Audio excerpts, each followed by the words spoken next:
anakuuliza swali, wewe na chini. Anakuuliza swali, wewe na chini hapo unasema. Wapende Roho Mtakatifu. Roho Mtakatifu. Tumechoka na nyama na damu. Tumechoka kuongozwa na matendo ya mwili.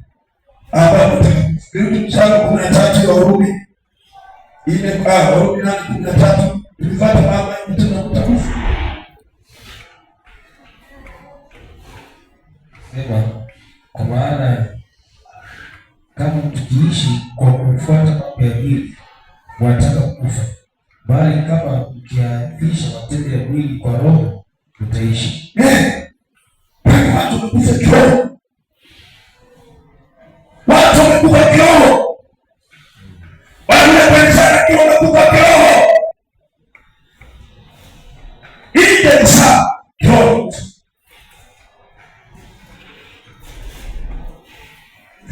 Yaukira wewe hai kiroho, wewe hai. Uko na uhai wa Roho Mtakatifu. Wewe ili Mathayo 10:8 nasema ponyeni wagonjwa, fufueni wafu. Kuna wafu wa kiroho, tuko na wafu wa kiroho, tuko na wafu wa kiroho na tuko na wafu wa mwili. Wafu wa mwili ni watu wale yanaka kwa kanisa inahusika, lakini ndani ya kanisa sio hapo sababu.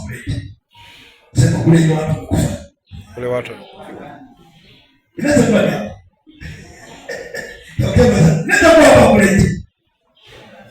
Ule tena nyapa. Msema nyapa. Sasa ndio tunafuka.